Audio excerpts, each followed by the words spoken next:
News 18 digital ಕಂಟೆಂಟ್ಗೆ ಸ್ವಾಗತ. ನಾನು ದತ್ತಾತ್ರೇಯ, ಚಿಕ್ಕಬಳ್ಳಾಪುರ ಪ್ರತಿನಿಧಿ. ಕರ್ನಾಟಕ ರಾಜ್ಯದಲ್ಲಿ ಸಿಎಂ ಬದಲಾವಣೆಯ ಕೂಗು ಬಹಳಷ್ಟು ಕೇಳಿ ಬರ್ತಾ ಇದೆ.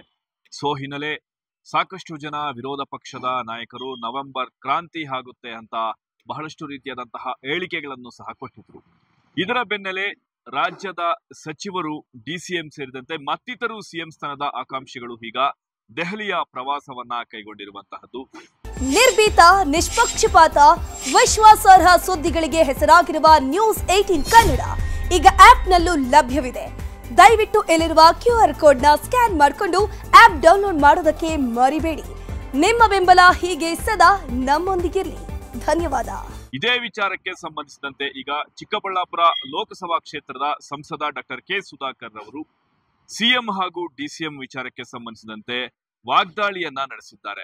ಇನ್ನು ಸಿಎಂ ಬದಲಾವಣೆ ವಿಚಾರಕ್ಕೆ ಸಂಬಂಧಿಸಿದಂತೆ ಕಳೆದ ಸಿಎಂ ಸ್ಥಾನ ಏನು ಅಲಂಕರಿಸಿದರೆ ಸಿದ್ದರಾಮಯ್ಯನವರು, ಈ ವಿಚಾರದಲ್ಲಿಯೇ 20 ತಿಂಗಳ ಒಂದು ಕಾಂಟ್ರಾಕ್ಟ್ ಆಗಿತ್ತು ಅಂತ ಒಂದು ಸ್ಫೋಟಕ ಮಾಹಿತಿಯನ್ನ ಬಿಚ್ಚಿಟ್ಟಿದ್ದಾರೆ. ಯಾಕಂದ್ರೆ ರಾಜ್ಯದಲ್ಲಿ ದಿನೇ ದಿನೇ ನವೆಂಬರ್ ತಿಂಗಳು ಸಹ ಬಂದಿದೆ. ಹಿನ್ನೆಲೆ ಯಾವ ಒಂದು ಕ್ಷಣದಲ್ಲಾದ್ರೂ ಸಿಎಂ ಬದಲಾವಣೆ ಆಗ್ಬಹುದು ಅಂತ ಬಹಳಷ್ಟು ರೀತಿಯಾದಂತಹ ಚರ್ಚೆಯೂ ಸಹ ನಡೀತಾ ಇದೆ. ಇದೇ ವಿಚಾರವಾಗಿ ಶಿಡ್ಲಘಟ್ಟ ನಗರದಲ್ಲಿ ಮಾಧ್ಯಮಗಳೊಂದಿಗೆ ಮಾತನಾಡಿದಂತಹ ಸಂಸದ ಡಾಕ್ಟರ್ ಕೆ ಸುಧಾಕರ್ ಅವರು, ನನ್ನ ಅಭಿಪ್ರಾಯದಂತೆ, ನನಗೆ ಬಂದಿರುವ ಮಾಹಿತಿಯಂತೆ 20 ತಿಂಗಳ ನಂತರ ಸಿಎಂ ಬದಲಾವಣೆ ಆಗುತ್ತೆ ಎಂಬ ಮಾಹಿತಿ ನನಗೆ ಇದೆ ಅಂತ ಮಾಹಿತಿಯನ್ನ ಕೊಟ್ಟಿದ್ದಾರೆ. ಜೊತೆಗೆ ಈ ಮಾಹಿತಿ ನಿಜವೂ ಆಗ್ಬಹುದು, ಸುಳ್ಳು ಆಗ್ಬಹುದು. ಆದ್ರೆ ಈ ವಿಚಾರವಾಗಿ 20 ತಿಂಗಳ ಕಾಂಟ್ರಾಕ್ಟ್ ಇವರಿಬ್ಬರ ನಡುವೆ, ಸಿಎಂ ಹಾಗೂ ಡಿಸಿಎಂ ನಡುವೆ ಕಾಂಟ್ರಾಕ್ಟ್ ಆಗಿದೆ ಅಂತ ಮಾಹಿತಿಯನ್ನ ಕೊಟ್ಟಿದ್ದಾರೆ. ಜೊತೆಗೆ ಸ್ಥಳೀಯ ಗ್ರಾಮ ಪಂಚಾಯಿತಿ ಚುನಾವಣೆಗಳ ವೇಳೆ ಸಾಕಷ್ಟು ರೀತಿಯಾದಂತಹ ಅಧಿಕಾರ ಹಂಚಿಕೆ ಪ್ರಸ್ತಾಪವನ್ನು ಸಹ ಇದೇ ವೇಳೆ ನಡೆಸಿದ್ದಾರೆ. ಇನ್ನು ಸಾಕಷ್ಟು ಭಾಗಗಳಲ್ಲಿ ಗ್ರಾಮ ಪಂಚಾಯಿತಿ ಅಧ್ಯಕ್ಷರ ಸ್ಥಾನವನ್ನ 20 ತಿಂಗಳಿಗೆ ಸೀಮಿತ ಮಾಡಲಾಗುತ್ತೆ.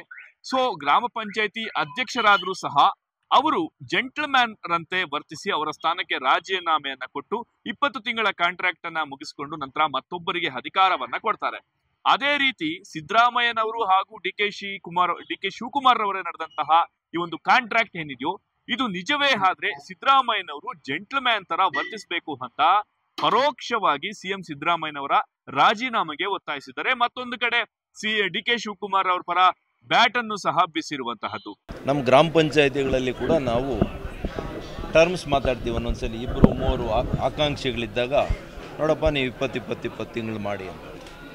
ಅವರು ಪಾಪ ಗ್ರಾಮದಲ್ಲಿ ವಾಸ ಮಾಡುವಂಥ ಅಧ್ಯಕ್ಷನು 20 ತಿಂಗಳಾದಮೇಲೆ ಬಂದು ರಾಜೀನಾಮೆ ಕೊಟ್ಟು ಹೋಗ್ತಾನೆ. That is called gentleman agreement. ಇವರಿಬ್ಬರ ಮಧ್ಯೆ ಅಗ್ರಿಮೆಂಟ್ ಆಗಿದೆ ಅಂತ ನನಗಿರುವಂಥ ಮಾಹಿತಿ. ಅದು ಸರಿ ಇರ್ಬೋದು, ಸರಿ ಇಲ್ಲದೆ ಇರ್ಬೋದು. ಸರಿ ಇದ್ದರೆ ಜೆಂಟಲ್ಮ್ಯಾನ್ ಆಗಿ ಬಿಹೇವ್ ಮಾಡಬೇಕಾಗ್ತದೆ. ಸದ್ಯ ಈ ವಿಚಾರಕ್ಕೆ ಸಂಬಂಧಿಸಿದಂತೆ ರಾಜ್ಯದೆಲ್ಲೆಡೆ ಬಹಳಷ್ಟು ರೀತಿಯಾದಂತಹ ಸದ್ದು ಮಾಡ್ತಾ ಇರುವಂತಹದ್ದು. ವಿರೋಧ ಪಕ್ಷಗಳಂತೂ ಪ್ರತಿನಿತ್ಯವೂ ಸಹ ಸಿಎಂ ಬದಲಾವಣೆ ಆಗುತ್ತೆ, ನವೆಂಬರ್ ಕ್ರಾಂತಿ ಆಗುತ್ತೆ, ಸಚಿವ ಸಂಪುಟ ಬದಲಾವಣೆ ಆಗುತ್ತೆ ಎಂಬ ವಿಚಾರ ಪ್ರತಿನಿತ್ಯವೂ ಸಹ ನಾವು ನೋಡ್ತಾ ಇರುವಂತಹದ್ದು. ಈ ವಿಚಾರಕ್ಕೂ ಸಂಬಂಧಿಸಿದಂತೆ ಈಗ ಮತ್ತೊಂದು ವಿಚಾರವನ್ನ ಸಂಸದ ಡಾಕ್ಟರ್ ಕೆ ಸುಧಾಕರ್ ಅವರು ಹೇಳಿಕೆ ಕೊಟ್ಟಿರುವಂತಹದ್ದು ಬಹಳಷ್ಟು ರೀತಿಯಾದಂತಹ ಚರ್ಚೆಗೆ ಗ್ರಾಸವಾಗ್ತಾ ಇರುವಂತಹದ್ದು. ಮತ್ತೊಂದು ಕಡೆ ಈಗ ರಾಹುಲ್ ಗಾಂಧಿ ಅವರು ಸಹ ವೋಟ್ ಶೋರ್ ವಿಚಾರಕ್ಕೆ ಸಂಬಂಧಿಸಿದಂತೆ ಬಹಳಷ್ಟು ರೀತಿಯಾದಂತಹ ಮಾಹಿತಿಗಳನ್ನು ಸಹ ಹೇಳಿಕೊಂಡಿದ್ರು. ಈ ವಿಚಾರಕ್ಕೆ ಸಂಬಂಧಿಸಿದಂತೆ ಡಾಕ್ಟರ್ ಕೆ ಸುಧಾಕರ್ ಅವರು ಸಹ ಈ ಒಂದು ಅರ್ಥವಿಲ್ಲದ ಮಾತುಗಳನ್ನ ಬಿಡಬೇಕು ಅಂತ ಒಂದು ರೀತಿಯಾದಂತಹ ತೀಕ್ಷ್ಣ ಉತ್ತರವನ್ನು ಸಹ ಕೊಟ್ಟಿದ್ದಾರೆ.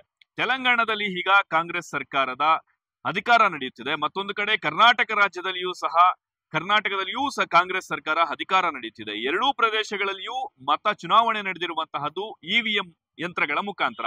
ಹಾಗಾದ್ರೆ ಈ ಎರಡೂ ಪ್ರದೇಶಗಳಲ್ಲಿ ಅಧಿಕಾರವನ್ನ ವಿಸರ್ಜನೆ ಮಾಡಿ, ಅಂದ್ರೆ ತಮ್ಮ ಸ್ಥಾನಗಳಿಗೆ ರಾಜೀನಾಮೆ ಕೊಟ್ಟು ಬ್ಯಾಲೆಟ್ ಮುಖಾಂತರ ನೀವು ಚುನಾವಣೆಗೆ ನಿಲ್ಲಲು ನೀವು ಸಿದ್ಧರಿದ್ದೀರಾ ಅಂತ ಒಂದು ಪ್ರಶ್ನೆಯನ್ನು ಸಹ ಇದೇ ವೇಳೆ ಸಂಸದ ಡಾಕ್ಟರ್ ಕೆ ಸುಧಾಕರ್ ಅವರು ಸವಾಲನ್ನ ಹಾಕಿರುವಂತಹದ್ದು. ಯಾಕಂದ್ರೆ ಇಲ್ಲ ಸಲ್ಲದ ಸುಳ್ಳು ಆರೋಪಗಳನ್ನ ಮಾಡಬಾರ್ದು. ಮತ್ತೊಂದು ಕಡೆ ಈಗ ಚುನಾವಣೆ ದೃಷ್ಟಿಯಿಂದ ಈ ರೀತಿಯಾದಂತಹ ಹೇಳಿಕೆಗಳನ್ನ ಕೊಟ್ರೆ ಯಾವುದೇ ರೀತಿಯಾದಂತಹ ಪ್ರಯೋಜನ ಆಗುವುದಿಲ್ಲ ಅಂತ ಸ್ಪಷ್ಟಪಡಿಸಿದ್ದಾರೆ. ಜೊತೆಗೆ ಅರ್ಥವಿಲ್ಲದ ಮಾತುಗಳನ್ನ ರಾಷ್ಟ್ರೀಯ ಕಾಂಗ್ರೆಸ್ ನಾಯಕರಾದಂತಹ ರಾಹುಲ್ ಗಾಂಧಿ ಅವರನ್ನ ಬಿಡಬೇಕು, ಈ ರೀತಿಯಾದಂತಹ ಹೇಳಿಕೆಗಳನ್ನ ನೀಡಬಾರದು ಅಂತ ಮಾಹಿತಿಯನ್ನು ಕೂಡ ನೀಡಿರುವಂತಹದ್ದು. ಒಂದು ವೇಳೆ ಇವಿಎಂ ಟ್ರ್ಯಾಪ್ ಮಾಡಲು ಸಾಧ್ಯವಾದ್ರೆ ಕರ್ನಾಟಕದಲ್ಲಿಯೂ ಜೊತೆಗೆ ಮತ್ತೊಂದು ಕಡೆ ತೆಲಂಗಾಣದಲ್ಲಿಯೂ ಚುನಾವಣೆ ನಡೆದ ಸಂದರ್ಭದಲ್ಲಿ ಇದೇ ರೀತಿ ನಡೆದಿರಬಹುದಲ್ಲ. ಆದ್ರೆ ಈ ರೀತಿ ನಡೆದಿದ್ರೆ ಈ ಇವಿಎಂ ಅನ್ನ ತ್ಯಜಿಸಿ ಬ್ಯಾಲೆಟ್ಗೂ ಸಹ ಅವಕಾಶ ಮಾಡಿಕೊಡ್ಬೇಕು. ಅಂದ್ರೆ ಮರು ಚುನಾವಣೆಗೆ ನೀವು ಸ್ವೀಕರಿಸ್ತೀರಾ ಅಂತ ಒಂದು ರೀತಿಯಾದಂತಹ ಕರ್ನಾಟಕ ರಾಜ್ಯಕ್ಕೆ, ಅದು ಮುಖ್ಯಮಂತ್ರಿಗಳಾದಂತಹ ಸಿದ್ದರಾಮಯ್ಯನವರ ಸರ್ಕಾರಕ್ಕೆ ಒಂದು ರೀತಿಯಾದಂತಹ ಸವಾಲನ್ನು ಸಹ ಇದೇ ವೇಳೆ ಸಂಸದ ಡಾಕ್ಟರ್ ಕೆ ಸುಧಾಕರ್ ಅವರು ನೀಡಿರುವಂತಹದ್ದು. ಕರ್ನಾಟಕದಲ್ಲಿ ಗೆದ್ದಾಗ ಅದನ್ನು ಒಪ್ಕೊಳ್ತಾರಾ? ಮತ್ತು ಕರ್ನಾಟಕ ರಾಜ್ಯ ಸರ್ಕಾರ ರಾಜೀನಾಮೆ ಮಾಡೋಕ್ಕೆ ಹೇಳಿ ಮತ್ತೆ ಬ್ಯಾಲೆಟ್ ಪೇಪರಲ್ಲಿ ಚುನಾವಣೆಗೆ ಹೋಗೋಣ ಮುಂದಿನ ತಿಂಗಳು. ಧೈರ್ಯ ಇದ್ದರೆ ಅವರು ಚಾಲೆಂಜನ್ನು ಸ್ವೀಕಾರ ಮಾಡೋಕ್ಕೆ ಹೇಳಿ. ಅವ್ರು EVM ಅಲ್ಲಿ ಗೆದ್ದಿದ್ದಾರಲ್ಲ, 136 ಅಂತ ಹೇಳ್ತಾರಲ್ಲ ಅಧ್ಯಕ್ಷರು, ಮುಖ್ಯಮಂತ್ರಿಗಳು ಎಲ್ಲರೂ ಕೂಡ EVM ಅಲ್ಲೇ ಗೆದ್ದಿರೋದು. ಇವರು ಕೂಡ ಏನೋ ಮೋಸ ಮಾಡಿ ಗೆದ್ದಿದ್ದಾರೆ ಅಂತ ನಾವು ಹೇಳ್ತೀವಿ. ಎಲ್ಲರೂ ರಾಜೀನಾಮೆ ಕೊಟ್ಟು ಈ ಸರ್ಕಾರವನ್ನು ಡಿಸಾಲ್ವ್ ಮಾಡಿ ಇವತ್ತು ಬ್ಯಾಲೆಟ್ ಪೇಪರಲ್ಲಿ ಚುನಾವಣೆಗೆ ಹೋಗೋಣ, ಯಾರು ಗೆಲ್ತಾರೋ ನೋಡೋಣ. ಆಗುತ್ತೇನ್ರಿ ಇದೆಲ್ಲ? ತೆಲಂಗಾಣಲ್ಲಿ ಗೆದ್ದಾಗ ಮಾತ್ರ EVM ಅಲ್ಲೇ ಗೆಲ್ತಾರೆ, ಅದು ಸರಿಯಾಗಿರುತ್ತೆ, ಅವಾಗ EVM ಸರಿ ಇರುತ್ತೆ. ಗುಜರಾತಲ್ಲಿ ನಿಮಗೆ ಬೂತಲ್ಲಿ ಕಾಯೋಕ್ಕೆ ಏಜೆಂಟ್ಗಳಿಲ್ಲ, ನೀವು ಹೆಂಗ್ರಿ ಗೆಲ್ತೀರಿ ಗುಜರಾತ್ನಲ್ಲಿ? ಮಧ್ಯಪ್ರದೇಶ, ರಾಜಸ್ಥಾನ, ಡೆಲ್ಲಿಯಲ್ಲಿ 3 ಸಾರ್ವತ್ರಿಕ ಚುನಾವಣೆಗಳಲ್ಲಿ 0 ತಗೊಂಡಿದ್ದೀರಿ.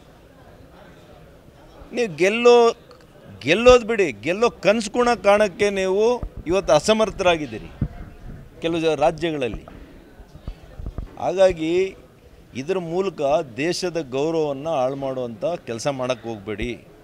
ಸ್ವಾಯತ್ತತೆ ಸಂಸ್ಥೆಗಳು ಇವತ್ತೇನಿದೆ ಅತ್ಯಂತ ಪಾರದರ್ಶಕವಾಗಿ ಇವತ್ತು ಚುನಾವಣಾ ಆಯೋಗ ಇರ್ಬೋದು, ಸುಪ್ರೀಂ ಕೋರ್ಟ್ ಇರ್ಬೋದು, ED ಸಂಸ್ಥೆಗಳು, CBS ಎಲ್ಲ ವಿನಾಕಾರಣ ಇವರನ್ನು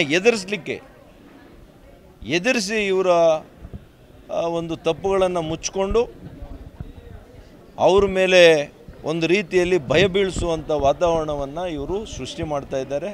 ಇದು ಯಾವುದೂ ಕೂಡ ನಡೆಯಲ್ಲ. ಒಟ್ಟಾರೆ ಚಿಕ್ಕಬಳ್ಳಾಪುರದ ಲೋಕಸಭಾ ಕ್ಷೇತ್ರದ ಸಂಸದರಾದಂತಹ ಡಾಕ್ಟರ್ ಕೆ ಸುಧಾಕರ್ ಅವರು ಈಗ CM ಸ್ಥಾನ ಹಂಚಿಕೆ ವಿಚಾರಕ್ಕೆ ಸಂಬಂಧಿಸಿದಂತೆ ಒಂದು ರೀತಿಯಾದಂತಹ ಸ್ಫೋಟಕ ಮಾಹಿತಿಯನ್ನ ನೀಡಿದ್ದು, ಈ ವಿಚಾರಕ್ಕೆ ಸಂಬಂಧಿಸಿದಂತೆ CM ಸಿದ್ದರಾಮಯ್ಯನವರು ಯಾವ ರೀತಿಯಾದಂತಹ ಸ್ಪಂದಿಸ್ತಾರೆ ಅಥವಾ ಯಾವ ಪ್ರತ್ಯುತ್ತರವನ್ನ ನೀಡ್ತಾರೆ ಎಂಬುದನ್ನ ಕಾದು ನೋಡಬೇಕಾಗಿದೆ. ಇದೇ ಇವತ್ತಿನ ನ್ಯೂಸ್ 18 ಡಿಜಿಟಲ್ ಕಂಟೆಂಟ್ ನ ವಿಶೇಷ. ನಾನು ದತ್ತಾತ್ರೇಯ, ಚಿಕ್ಕಬಳ್ಳಾಪುರ ಪ್ರತಿನಿಧಿ. ನಿರ್ಭೀತ, ನಿಷ್ಪಕ್ಷಪಾತ, ವಿಶ್ವಾಸಾರ್ಹ ಸುದ್ದಿಗಳಿಗೆ ಹೆಸರಾಗಿರುವ ನ್ಯೂಸ್ 18 ಕನ್ನಡ ಈಗ ಆಪ್ನಲ್ಲೂ ಲಭ್ಯವಿದೆ. ದಯವಿಟ್ಟು ಇಲ್ಲಿರುವ QR ಕೋಡ್ನ ಸ್ಕ್ಯಾನ್ ಮಾಡಿಕೊಂಡು ಆಪ್ ಡೌನ್ಲೋಡ್ ಮಾಡೋದಕ್ಕೆ ಮರಿಬೇಡಿ. ನಿಮ್ಮ ಬೆಂಬಲ ಹೀಗೆ ಸದಾ ನಮ್ಮೊಂದಿಗಿರಲಿ. ಧನ್ಯವಾದ.